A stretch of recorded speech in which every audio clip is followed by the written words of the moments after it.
When I was 9 years old, something happened that I've never been able to explain.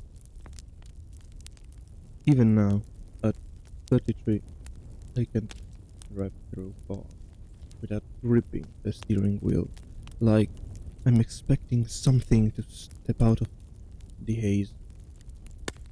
My heart starts pounding. I start seeing things in the corners of my eyes, shapes, silhouettes, faces sometimes.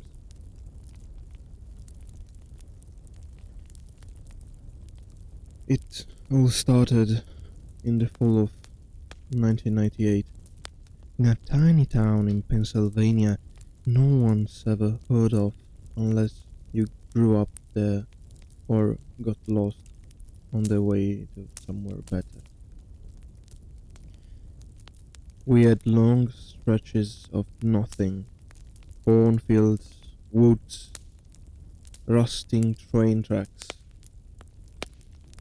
You could walk a mile in any direction and feel like the last person on earth. It was the kind of place where nothing ever happened until it did.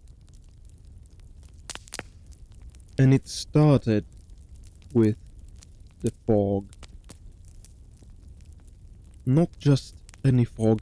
I know how that sounds, but this was different. Thicker than normal. It rolled in like smoke and clung to everything like it was alive. I remember how cold it felt, even in daylight. Not chilly, cold. Like standing too close to an open freezer. And it was quiet. Too quiet. Sound just didn't carry right inside it. Even your own footsteps sounded wrong.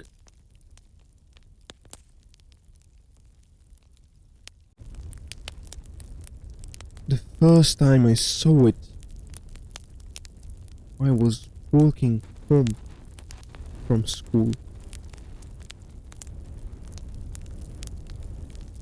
It was a Tuesday. I remember because it was taco day in the cafeteria and I'd spilled orange cheese sauce on my hoodie. I'd stayed late for school for safety patrol. By the time I left, the parking lot was nearly empty, and the fog had started to drift in from the woods. At first, it looked cool, mysterious, like something out of a Goosebumps book. I remember pretending I was a detective walking through a haunted swamp.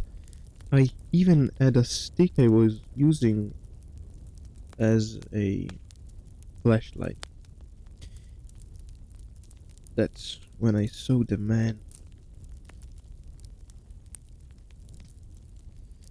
He was standing on the edge of the woods, maybe 30 feet away, not moving, not waving, just standing. His shape was barely visible, grey on grey, but I could tell he was tall, too tall. His arms hung low, almost to his knees, and his head looked slightly tilted, like a confused dog. Only he didn't move, he didn't breathe, just watched. I froze. Even as a kid, something in me screamed that this wasn't right. I told myself it was just a neighbor, someone lost, someone waiting for a ride. I kept walking fast. I didn't run. Running make things chase you, right? That's what cartoons have taught me.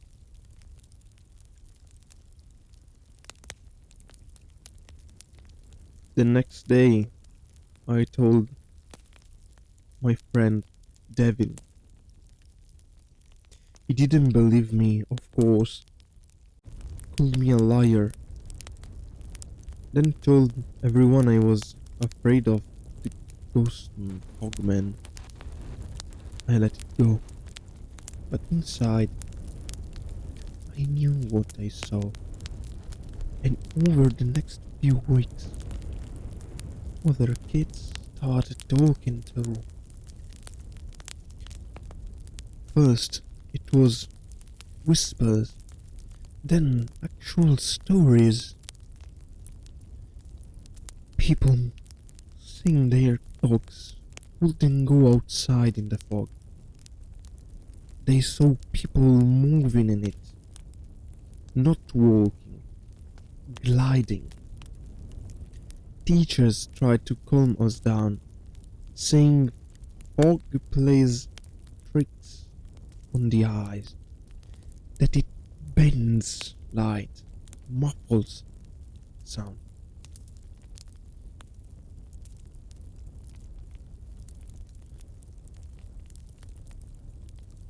Then Joey Marsh disappeared. He was 11, brought home from his cousin's home one evening and never showed up. His mom found his bike in a ditch by the edge of the woods. No footprints, no sign of struggle, just the fog. That's when my parents banned me from working home.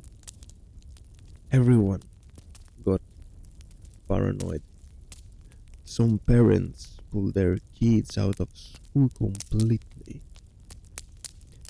The town was small enough that one missing kid was a catastrophe. Cops combed the area. Helicopters flew overhead. Nothing. It was like he'd been erased. More sightings happened. Shapes, shadows. One kid claimed he heard someone calling his name from inside the fog. A voice that sounded like his dead grandfather. It wasn't just kids anymore. Adults started seeing things too. Neighbors, shop owners. The mayor called for extra patrols. We even had a curfew. Then, one night, I looked out of my bedroom window and saw it. Not the fog, the thing inside it. It was closer this time. Right across the street, standing. Our neighbor's yard, partially hidden by the mailbox. It was watching me. I could feel it, like static in my skull. My ears buzzed, my eyes watered, and it moved. It moved not with its legs, just shifted like it was flickering between spots. I ducked, crawled away from the window, didn't sleep at all that night.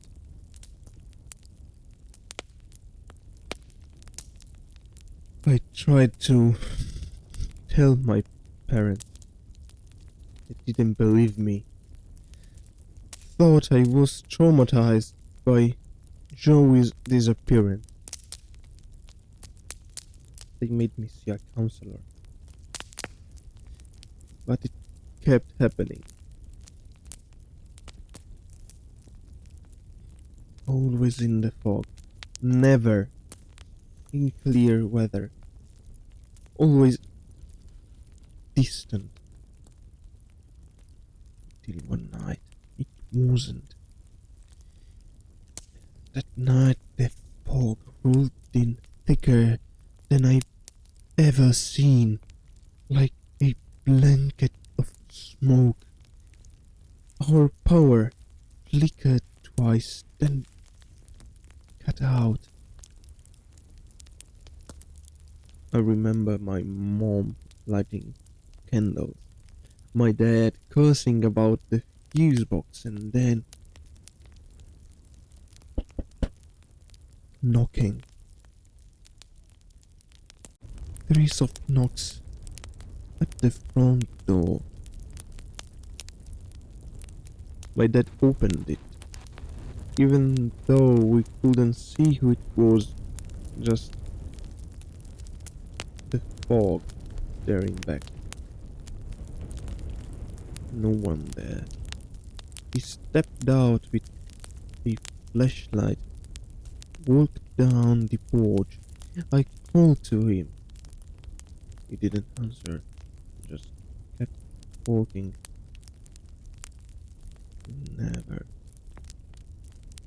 Never found him. No footprints, no sounds, just a flashlight lying on the sidewalk.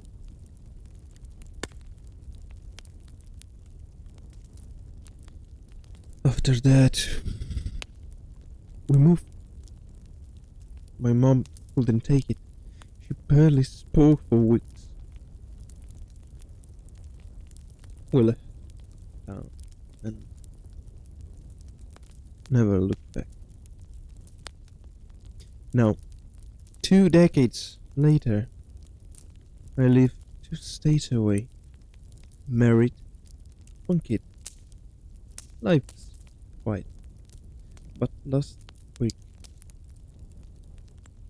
I saw that fog again. It was early morning. I was walking my dog through the park when it rolled in too fast. Wrong for the summer.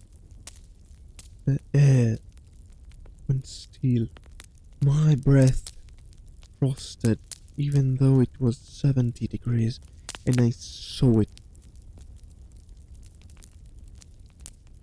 far off, near the trees, watching, flickering. It remembers me.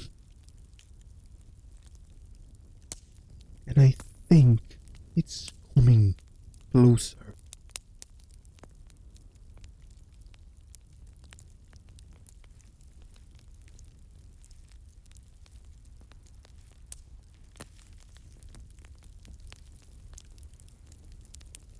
Alright, guys. That was the stories, and I just dropped something on the floor. Anyway, thank you very much for listening to this transmission. It will be shorter than usual, I know, but I'm trying to focus on reading better, trying to give an interpretation which I think it's what will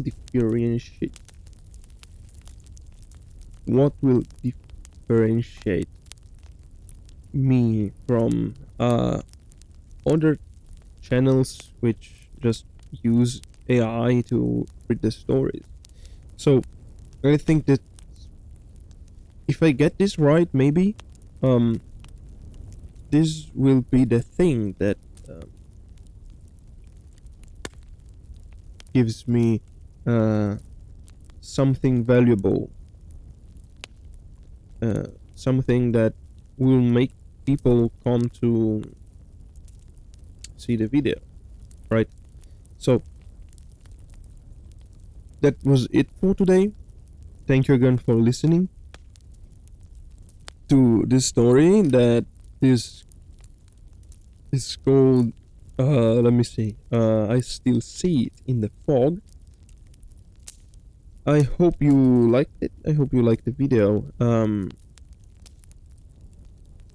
I don't know if not doing the intro for the video is a good idea, but